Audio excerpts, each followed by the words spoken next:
అంటే కోపం ఎప్పుడు వస్తుంది చేతకాంతనం అని అప్పుడు కాంగ్రెస్ గవర్నమెంట్ని రోసయ్య గారిని ఉద్దేశించి అన్నారు. మరి ఇప్పుడు అదే సూత్రం రోసయ్య మన చంద్రబాబు గారికి కూడా వర్తించదా?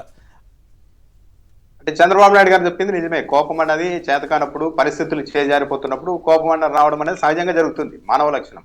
ఇప్పుడు చంద్రబాబు నాయుడు గారు కూడా అదే పరిస్థితిలో ఉన్నారేమో. ఎందుకంటే ఎవరైనా వైసీపీ వాళ్ళు ప్రశ్నిస్తే వాళ్ళకు నాలుక మందము, తోలు తీస్తాం, తాడ తీస్తాం, ఎవరూ ప్రశ్నించకూడదు, మేము ఏం చేసినా ఏం చేయకపోయిన స్థాయికి రాష్ట్ర ప్రభుత్వం వచ్చింది అంటే బహుశా చేయి దాటిపోతోంది అన్న కోపానికి ఆయన లోన్ అవుతున్నారేమో. కాబట్టి అప్పట్లో రోషయ్య గారిని ఉద్దేశించి చంద్రబాబు నాయుడు గారు చేసిన వ్యాఖ్యలు ఇప్పుడు ఈ రాష్ట్ర ప్రభుత్వానికి కూడా వర్తిస్తాయి. పరిస్థితి ప్రతి చోట రెడ్ బుక్ అనడం, దాడులు చేయడం, ప్రశ్నించడానికి వీలు లేవడం, డైవర్షన్ పాలిటిక్స్ చేయడం, ఇవన్నీ చూస్తూ ఉంటే ఎస్ ఆ రోజు చంద్రబాబు నాయుడు గారు రోషయ్య గారి గురించి చెప్పింది నిజమో కాదో కానీ ఈ రోజు అయితే తెలుగుదేశం పార్టీ పరిస్థితి అలాగే ఉందేమో అన్న ఒక అభిప్రాయం అయితే అవకాశం ఏర్పడుతోంది కొమ్మినేని గారు. రైట్. శివశంకర్ గారు మీరు కూడా ఏమైనా సంక్షిప్తంగా మాట్లాడతారా? అంటే జనరల్గా పెద్ద నాయకులు కాబట్టి వాళ్ళు చేసే వ్యాఖ్యల సారాంశం మీద మనం అట్లాగే రాజశేఖర రెడ్డి గారు అప్పుడు ఇచ్చిన హామీలు ఇప్పుడు ఇచ్చిన హామీలు దాదాపు అట్లాగే కంటిన్యూ అవుతున్నట్లు ఉన్నాయి. నిరుద్యోగ వృత్తి కానీ, ఇంటింటికి ప్రతి ఒక్కళ్ళకి 1500, 1000 అట్లా ఏదో చెప్పారు కదా. మనం అన్నట్లు ఇందాక అది కోపం ఎప్పుడు వస్తుంది ఆయన మాటల్లో, చంద్రబాబు మాటల్లో చేతగానప్పుడే. ఈ రోజు పరిపాలన చేతగాలేదు కాబట్టి తండ్రి కొడుకులు అదేవిధంగా జనసేన నాయకులు కోపం మీదనే వాళ్ళ యొక్క 365 రోజులు అలా కానిస్తా ఉంటారు.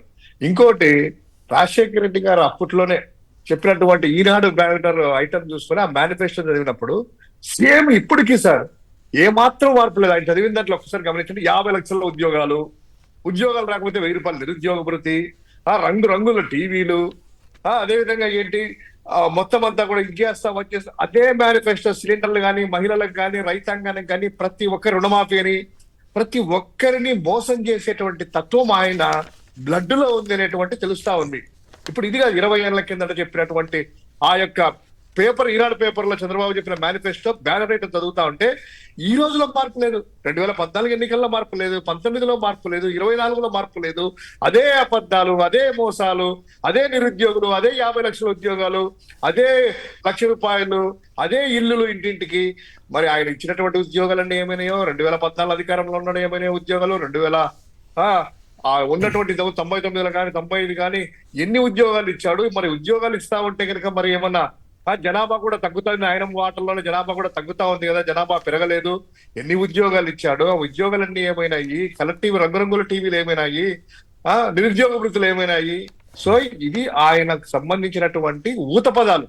అంటే మోసం చేయడంలో ప్రజల్ని 100 సార్లు చెప్పి నమ్మించంటారు చూడు, అదే నమ్మ పలుకులు పలుకుతా ఉన్నటువంటిది ఈ రోజు నగ్న సత్యాలే, ఆ రోజు నగ్న సత్యాలు నేను చెప్పినటువన్నీ కూడా.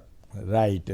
ఎప్పుడో 15-16 ఏళ్ల క్రితం చంద్రబాబు గారు చెప్పిన వ్యాఖ్యలు ఇప్పుడు తనకు వర్తింపజేసుకుని తన కుమారుడు లోకేష్ గారికి వర్తింపజేసి అట్లాగే పవన్ కళ్యాణ్ గారికి కూడా వర్తింపజేసి అయ్యా కోప్పడమాకండి, ప్రజాస్వామ్యబద్ధంగా ఉండండి, మరి రెడ్ బుక్ అంటూ ఇష్టం వచ్చినట్లు చేయమాకండి అని చెప్పగలిగి ఉంటే ఆయన సీనియారిటీకి, ఆయనకు ఉన్నటువంటి ముఖ్యమంత్రిగా ఆయన సుదీర్ఘకాలంగా చేస్తున్న పాలనకి ఒక గౌరవం వస్తుంది.